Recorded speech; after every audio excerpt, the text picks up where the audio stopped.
सानाम को जोहार इन दुखिरम आपे कुछ सगुन दराम पे तहें संतार समाज न्यूज रे आसाम पनोतना गुवाहाटी रे आदिवासी सेंगल अभियान पास्टा सेट खन मिट जनसभा 4 नवंबर 2022 तारीख हिलो हुई सद कना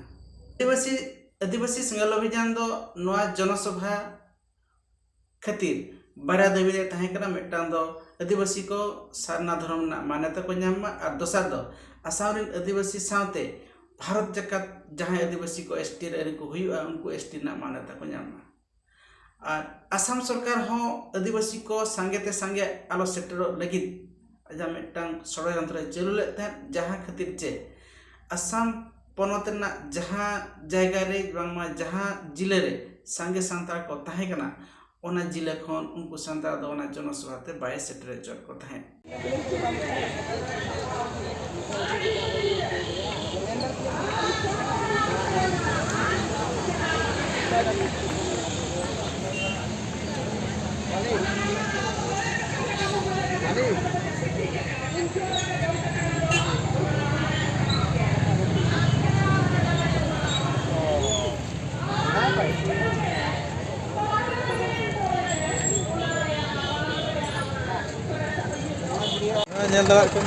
बोस के प्रशासन इदी गया धारणा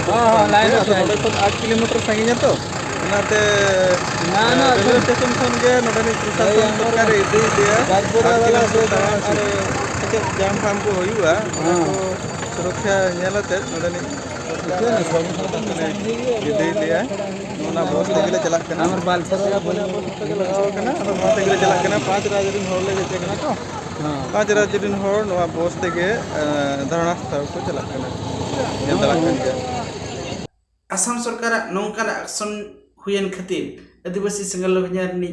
अयुरिया दिसम गमके परसी जितकारिया सालखान मुर्मू ओना जनसभा दो मिट जीवित बंगा रूप तेगे सेटल लेन तहन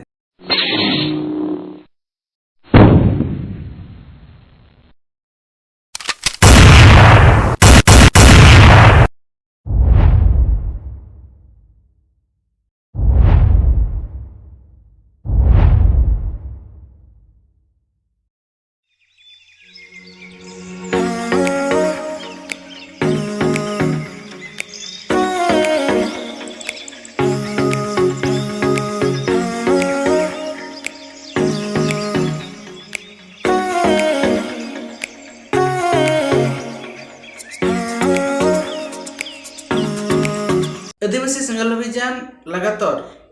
आजा सारना धर्म आदिवासी को मान्यता एमा कोमा सारना धर्म मिटांग धर्म कोड को नाम खातिर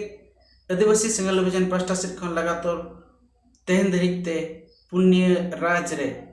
धारणा जे जनसभा एम सतकना आर गे नौका गे नोआ चांदो रेना नोआ बंगा रेना 25 नवंबर दो बिहार ना पटना रे हुयना ठकुए कना आसाम पनत मिट गमके ठेन खन आसाम पनत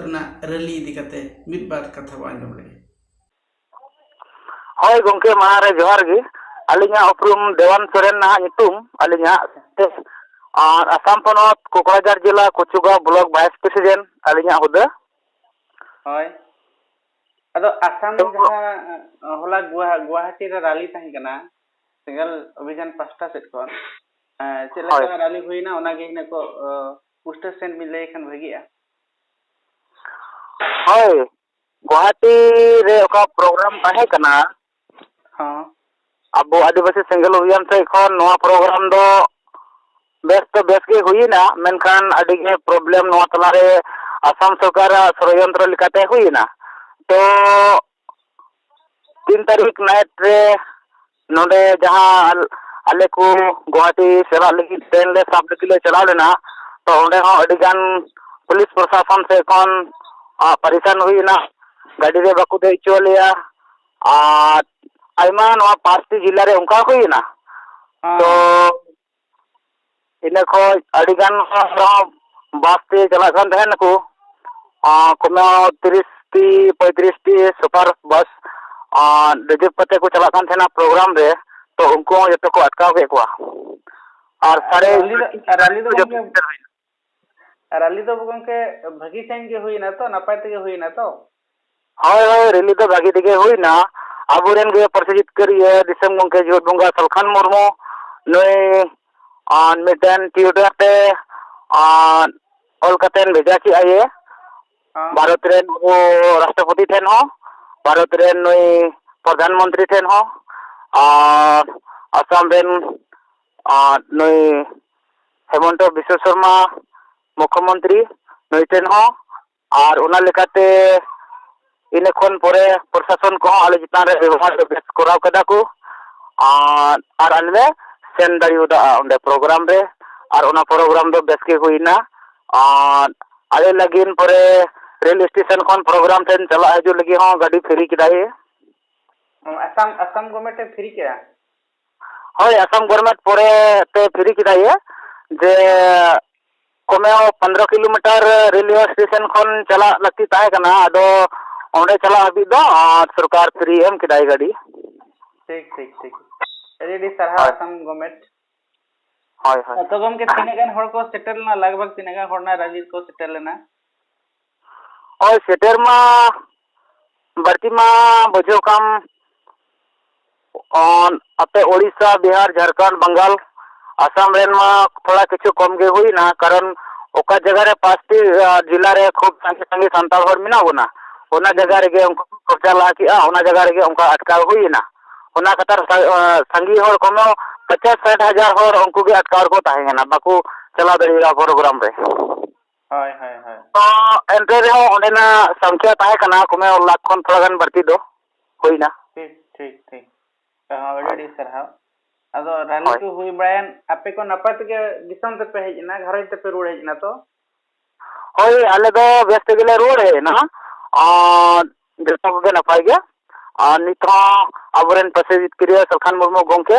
नितो गुवाहाटी रे मिनाय गया और साथे नोडे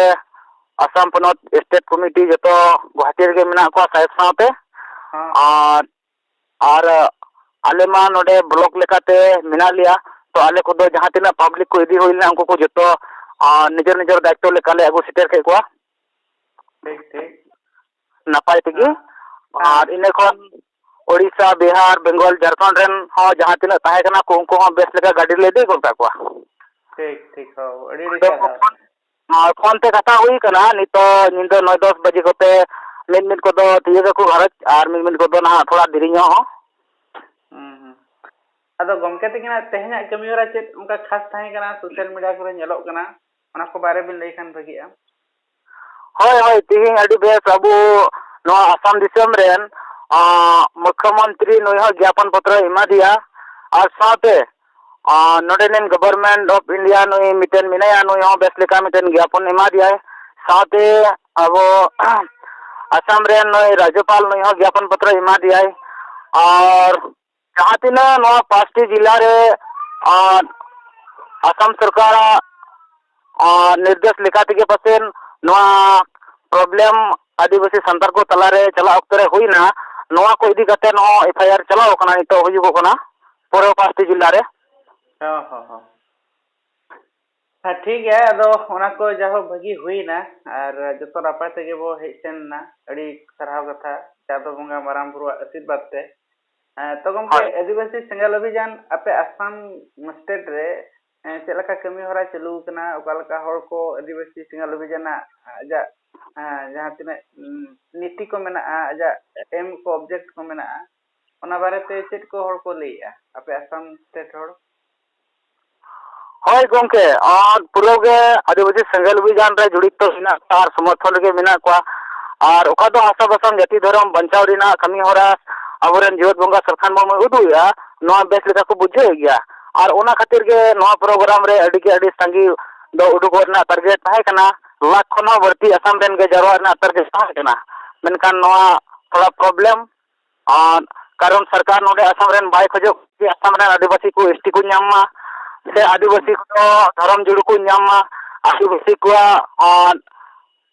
संथाली भाषा ते ओलो पढ़ा को मीडियम लेकाते चालू मा नोआ को बाय खजो कना और उना को अटकाव लगिन देगे नोआ को षड्यंत्र नहीं चला ले आए मेनखान अबरेन साहेब पसेजित करिए दिसम मुख्य जीवत बंगा सलखान मुर्मू उनिया आया ओकाटा पावर मिना तया नोआ उदुक केदा और उना लेकाते होय नोआ असम रेना नोआ प्रोग्राम अडी बेस होइना आदिवासी सेंगेल अभियान जहाँ tay मेना माने रुमु बुलु डांडम बेरेल ते बोंगा नोआ को चेलका आसाम पनत रे चेलका नोआ रना कमी हुरा लहा कना होय चला कना जगह जगह ते नोंका गे बेरेल ते बोंगा बुरु बापला भांडान छुट छतियर नोआ रना कमी चला कना और ओना को नोआ सांगी होर गे ना मेना को ओना सिदाय लेका सिदाया उइहर रे आदो नुको हो बदल करेना अडिगे नितो कमी होरा जोरदार चला कना गमके आपे सेरे आले सेर ओडिशा बेंगल झारखंड रे जहालगा आसे का मेना को मजिम हॉल मेना को आरगे छुट कटी गांवता को तो onte da ape asam ponot do okoy ko gaunta ko onka mena ko hoy gomke asam re ho santa den adigan santa mena ko manchi ho mena ko asika ho mena ko to ona kon barti ar ho noa memet hatiar sab संगठन हो adigan mena ado nuku ko ho noa adivasi single obijana kami hora re do समर्थन do baku ema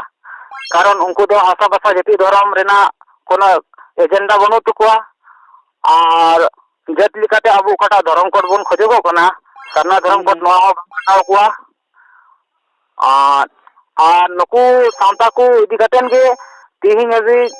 नवा आसाम दिसम रे दो ST जुड़ो बांग हुई कना न्याम कारण किरिंग अखरिंग बर्ती हुईगो कना सांता को तलारे ओना को खातिर तेगे